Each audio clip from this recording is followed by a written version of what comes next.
Welcome to the Tortoise and Hare Financial Podcast. Your hosts Jim Lau and Ryan Genoe are excited to have Sonia Kociper, a partner at TvH Group and a real estate lawyer at TvH Legal PC, as their special guest. The topic of today's discussion is an important one: how to protect yourself from mortgage and real estate fraud. With the rising popularity of online transactions and the increasing complexity of real estate transactions, it's more important than ever to be aware of the potential risks and take steps to protect yourself. Sonia Kociper is an expert in the field of real estate law and has worked with numerous clients to help them navigate the complexities of real estate transactions. In this episode, she will be sharing her insights and tips on how to protect yourself from mortgage and real estate fraud. So sit back, grab a cup of coffee, and join us for this informative and insightful discussion on the Tortoise and Hare Financial Podcast.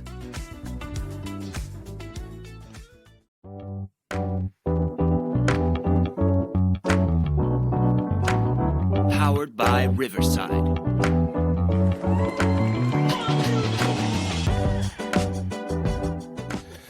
Well, I'd like to welcome everybody to the Tortoise and the Hare Financial Podcast. I'm Jim Leo. I'm your host today. Joining me is my co-host and advisor at TvH Financial, Ryan Genoe. Ryan, how you doing? Not too bad. Thank you very much. It's great to be back in the co-host seat again. A little bit nerve-wracking being the host last time, so... Hey, you did fantastic. Don't you worry about that. Thanks. And today we're actually joined by a very special guest of ours, Sonia Kociper. Sonia, how you doing? I'm doing great, thanks. Good. And Sonia, for people who don't know, partner at TvH Group for, I believe, well over 10, 12 years now, with John, Dave, and I, and also founder and lawyer of TvH Legal Professional Corp. And today we're going to be talking about real estate and mortgage fraud.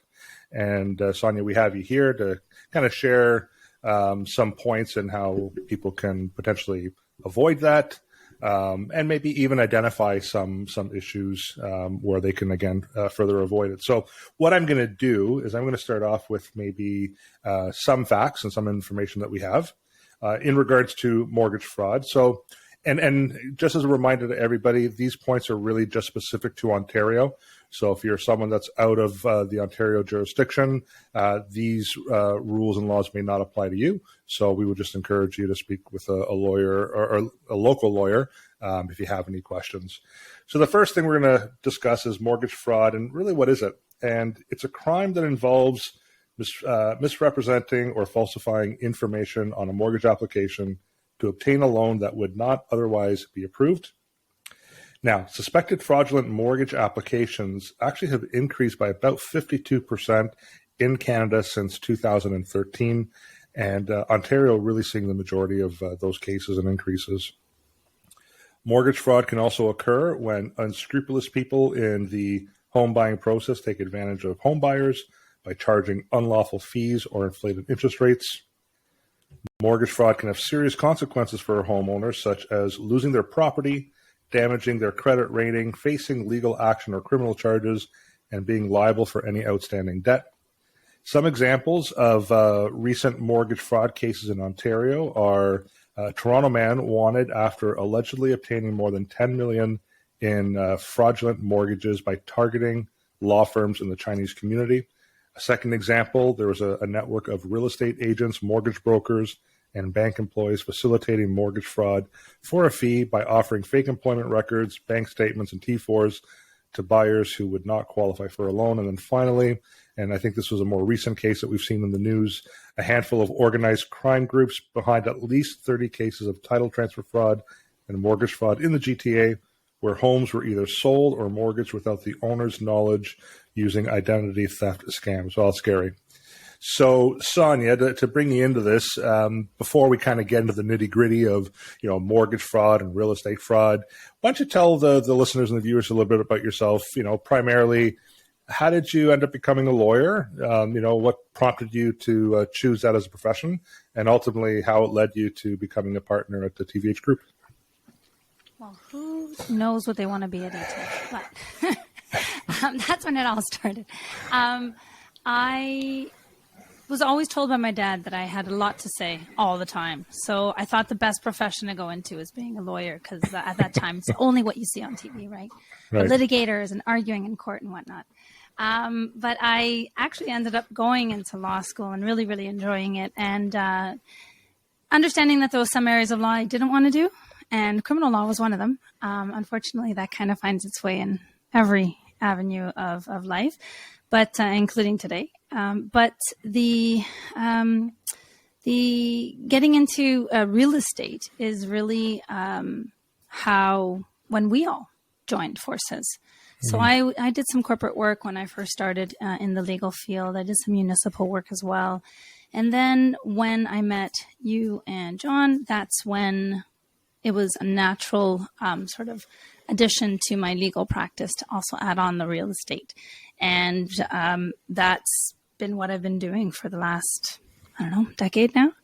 And yeah. And you're loving it? Well, absolutely.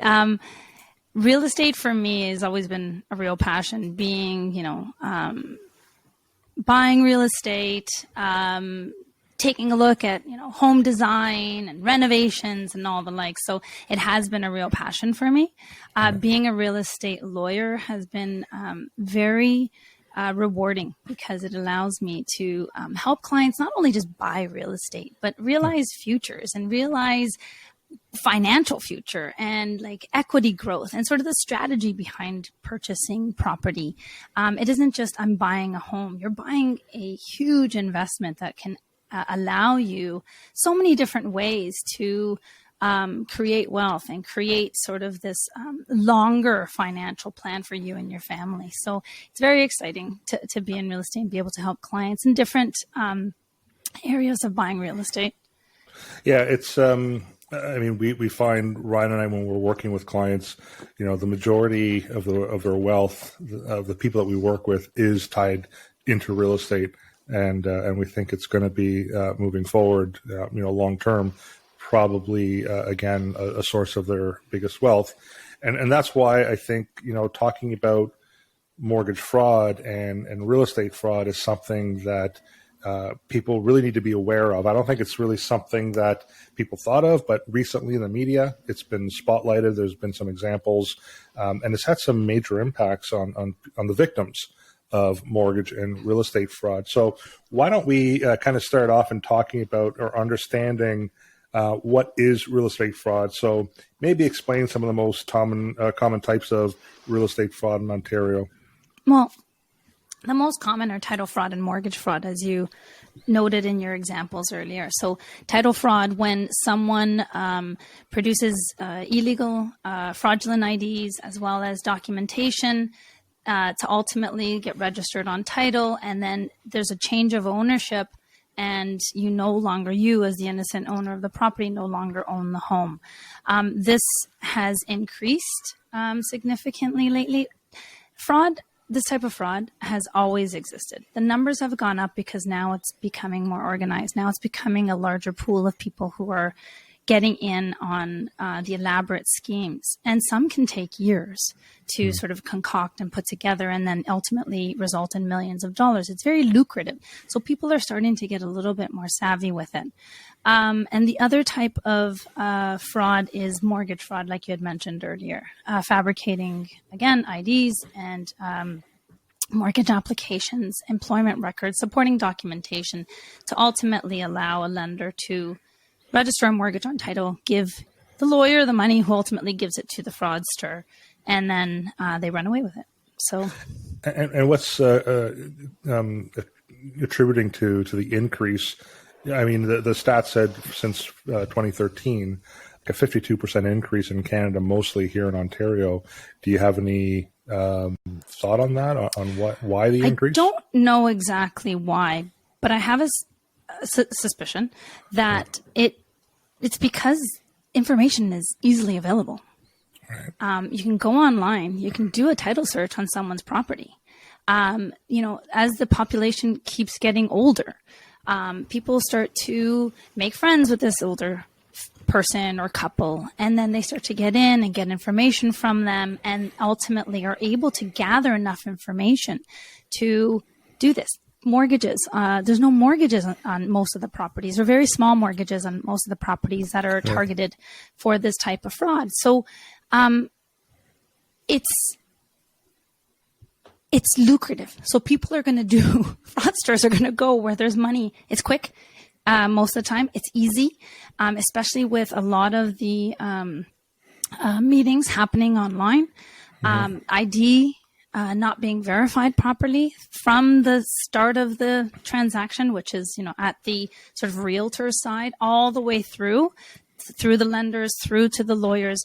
IDs aren't being analyzed properly. So what's happening is they're just able to get away with it. And then at the end of the day, they're nowhere to be found because they have, this pocket full of money and they can just disappear. So there's like a ghost. Who are you chasing at the end of the day? So are they targeting the elderly mostly? Are they targeting, again, homeowners that don't have a mortgage on their property?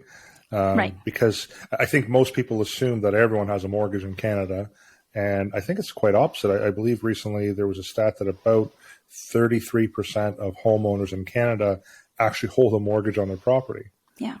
Right. So the target properties are mortgages with low to no mortgages, okay. People who are renting or Airbnb-ing or who are away from the property a majority of the year.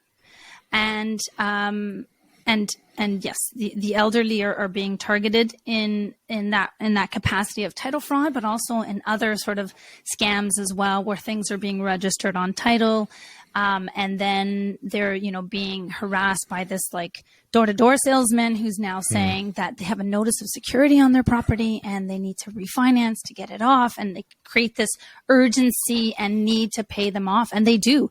They improperly and illegally put on notices of security on some elderly homeowners' title, and now there's creating the urgency to refinance, pay them money so that they can get it off.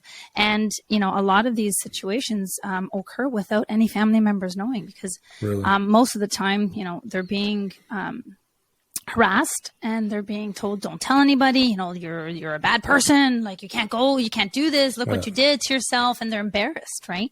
So a lot of time they don't seek the help of others to realize that this is not the most legitimate transaction.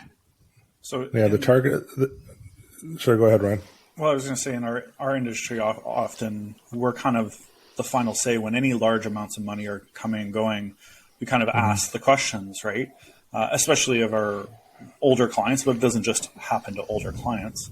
Do you know of any like red flags? Because for me, if a client comes to me and says, "Hey, I want to take out $20,000 or $30,000," obviously it's their money, but at the same time, it's my obligation to kind of start asking the questions. Asking the questions whether it's staying true to their goal, or if a scam is coming up. And it's actually happened to me a few times where a client has called and said, "Hey, I want to withdraw an X amount of dollars." And of course, it's some second cousin prince to an African,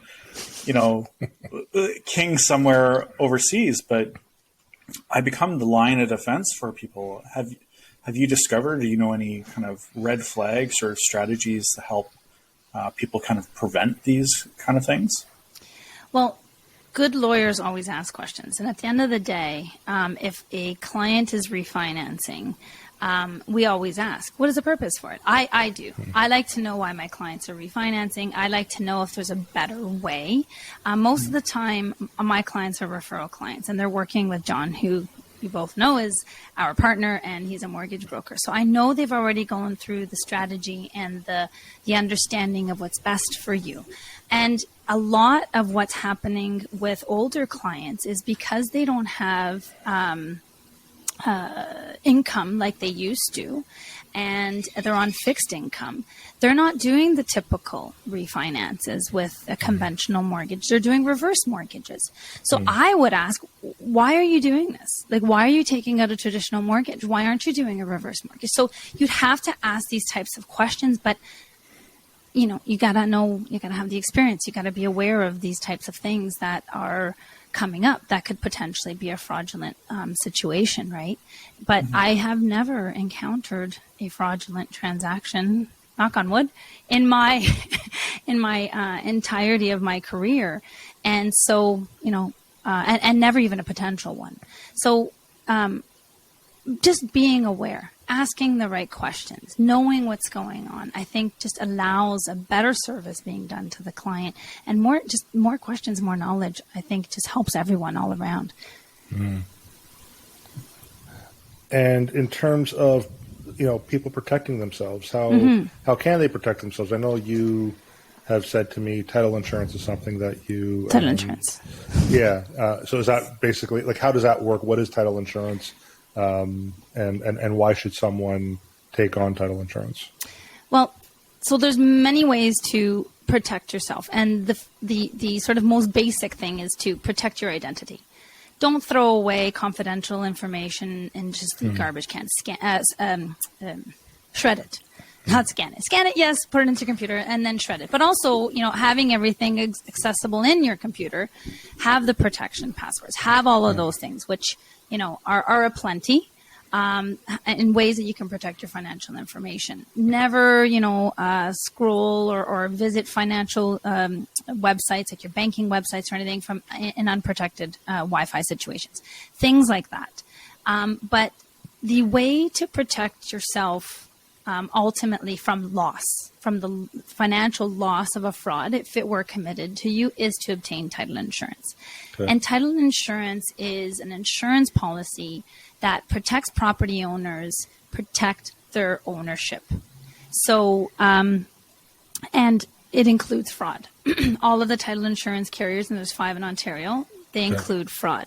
And, like any insurance company, they're going to go through their investigation, and they're going to, make sure that this is legitimate before they award a claim. But they ultimately, pay out when it's a legitimate claim. In other words, they would pay out the innocent buyer, let's say, because most of the times the trend has actually changed recently, where before everybody was involved in the transaction. Both sellers and buyers were involved, and so they could and it was a private agreement and private lender, etc. And they would all just sort of be involved and dupe every other party, the lawyers and the agents and everything else. What's changing now is that there's an innocent buyer, so it's vendor fraud, where they're fabricating all the necessary IDs and all the documents and all the like, and frauding the innocent buyer. So title insurance protects the innocent buyer, but also in the interim could protect, other parties. Like say the vendor in this instance were duped, or the property owner, really, if there's an improper mortgage, being placed on title and whatnot, then they are too protected, as well as the lender. So everyone is protected with title insurance against fraud. Most of the time, homeowners don't get title insurance if they don't have a mortgage.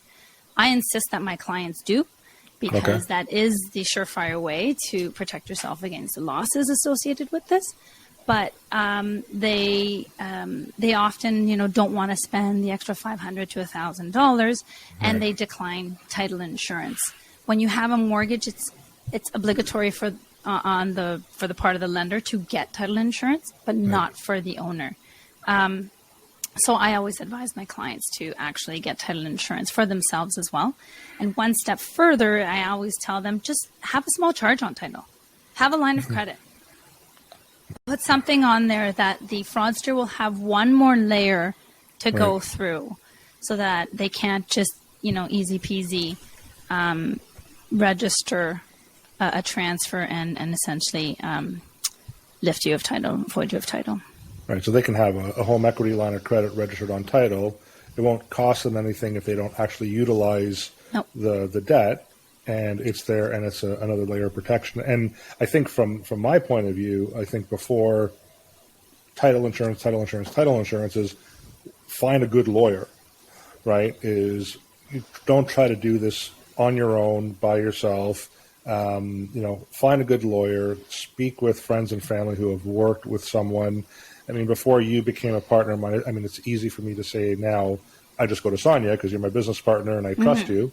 But prior to you joining our firm, whenever I've had a real estate transaction, I didn't really go into the phone book or do a Google search or whatever. It was going to family, going to friends. Who have you worked with? So is that basically, or how could someone protect themselves if they're meeting with a lawyer potentially? Is there any red flags that a client can identify, or in working with a realtor, are there any red flags there? And I would say the majority of the professionals, majority of realtors, majority of lawyers, majority of mortgage brokers are, honest. They're doing legitimate business. It's always that very small percentage, but unfortunately, that very small percentage, when they're impacted, it's a very significant impact. So it's significant. Yeah. And anything that you can, in terms of advice you can provide and what they can look out for, gut feel, or is there anything else beyond just gut feel? I always say that.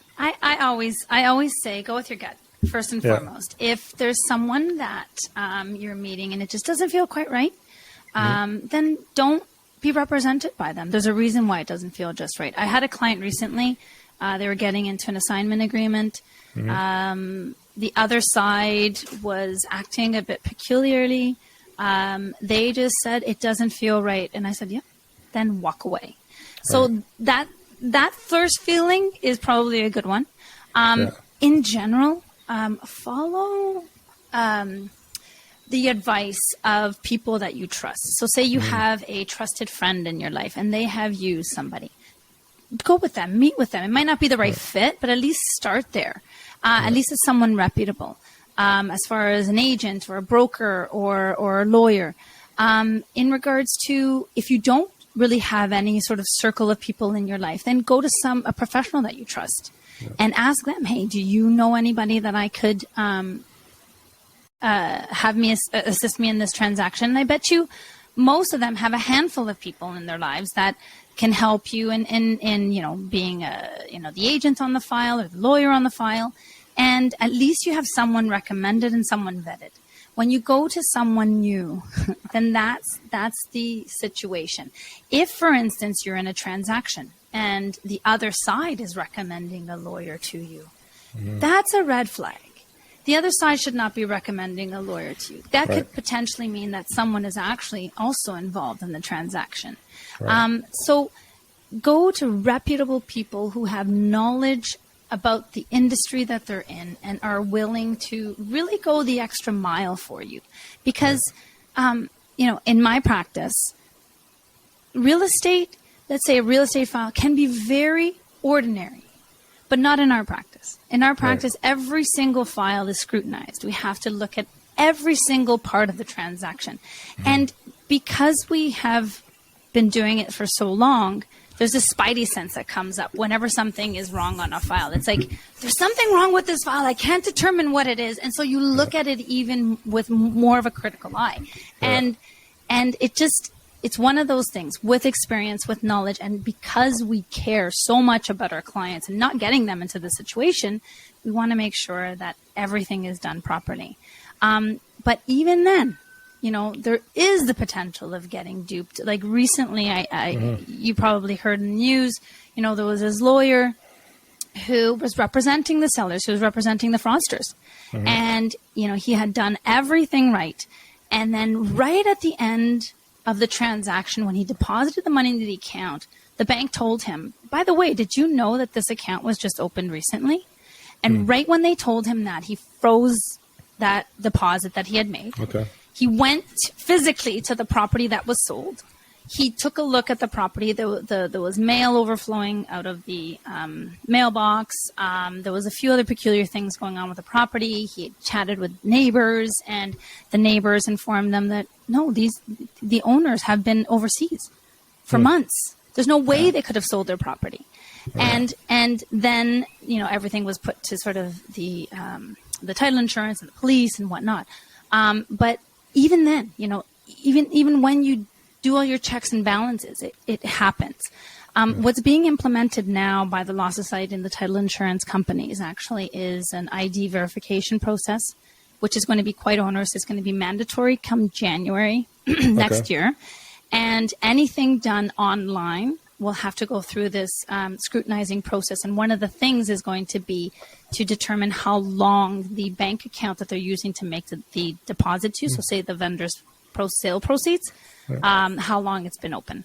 And if it's been open for less than 6 months, then they're going to flag it and investigate further. So there's steps being put in place to protect buyers, sellers from fraud. It's just, you can, as a homeowner, you can only do so much. You can protect your identity, you can get title insurance, you can get all the reliable professionals around you. And at the end of the day, if it's going to happen, it's going to happen. But at least you are protected from, being paid back and title, reassigned as well. So, so 2 points that I'd like to make, actually. So the first one, when it comes to, criminal behavior, unfortunately, it's going to happen. You can do everything right, as you said, and sometimes it still happens because criminals are also getting a little bit more smarter. It's just the reality. I mean, in my business, I had a very good friend of mine who used to work for the Toronto Stock Exchange, and his job was the head accountant who would actually, when you were a company looking to list your company on the stock exchange, you have to go through this whole audit process and verification process. And I remember him saying to me, I don't know if people remember the company Bre-X, which was that fake mining company. He was on that file. And he said to me, he said, Jim, we literally had a kitchen table stacked up to the ceiling full of documents verifying, the mines themselves from global experts. He said, we had financial documents. We went through it with a fine-tooth comb, and at the end of the day, it still ended up, being a fraudulent situation. So basically his point was you have to put all the systems in place, make it very difficult for them, and, hopefully prevent them from getting to that point. So that's the first thing that I'd like to say. Second point, and now that I'm aging, I've now forgotten what my second point was. Actually, no. Now I remember. So it's still there. I still got it. You went back to, you'd said, so just to clarify, if a lawyer recommends another lawyer to transact on the other end, that could potentially be a fraudulent situation or a red flag, so to speak. But you're not saying, if the realtor refers a mortgage broker and a mortgage broker refers a realtor or a real estate lawyer, that's not necessarily considered a red flag. Can you clarify that a little bit? It all depends on the situation, right? So I actually refer other lawyers all the time because I trust them and I know that they're going to be excellent to work with. But if you don't know these parties and the the opposing lawyer is saying, well, go get ILA, independent legal advice from this person, or do that, and they are all involved, well, then that's a red flag. I only work with a tight-knit group of referral sources, like my real estate agents. So I have about 10 real estate agents that I work with who refer me clients. So I am on their trusted list. So that's not a red flag. But if you don't know the agent that you're working with, if you don't really, if they haven't been referred to you, if you're having those, feelings like this is not a right fit, or this is seeming a bit, sketchy, then, perk your ears up, like assess the situation a little bit and maybe speak with somebody else just for the sake of, getting another opinion or, another person there to perhaps assist. Yeah.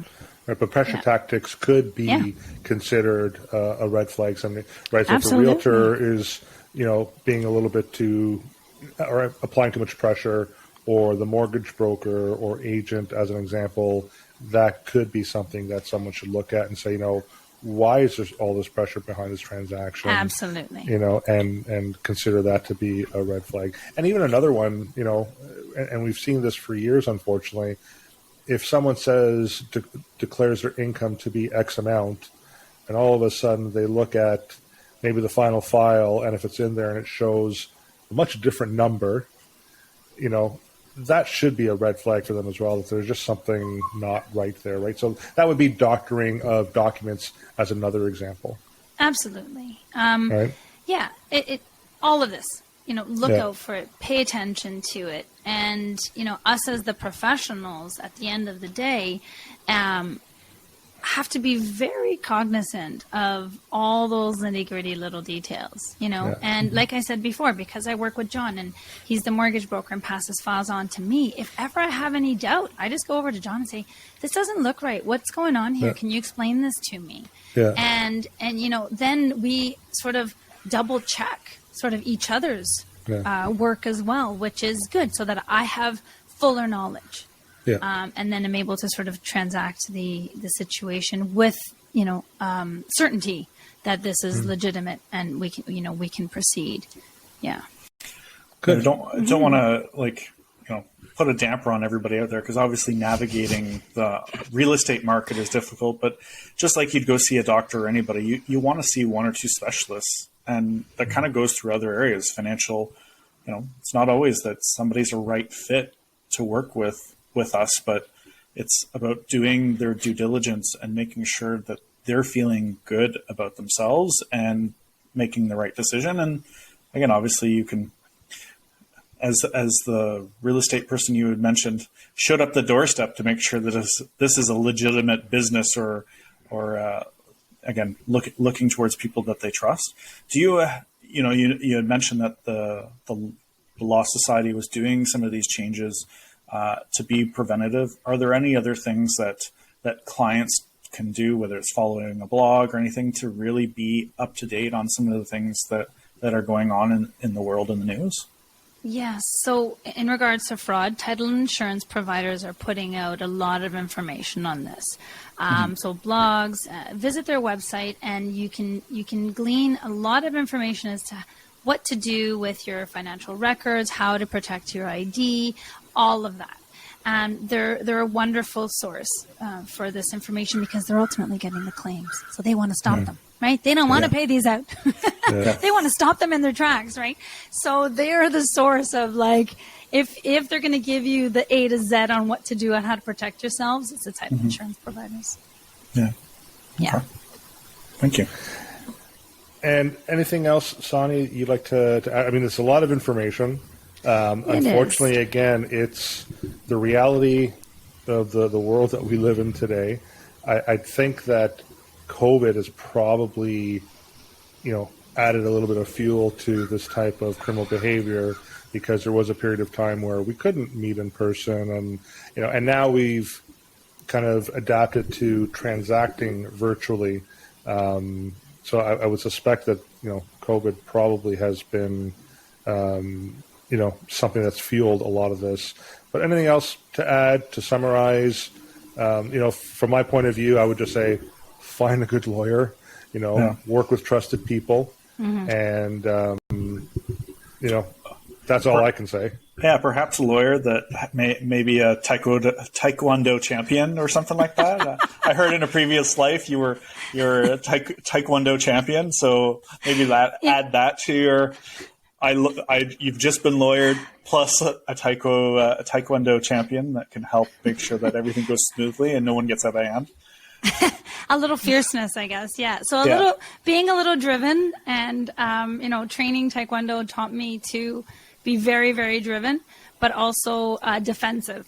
So always have a good defense strategy. Always be looking for that thing that doesn't look right, the way the foot is positioned or whatever it is.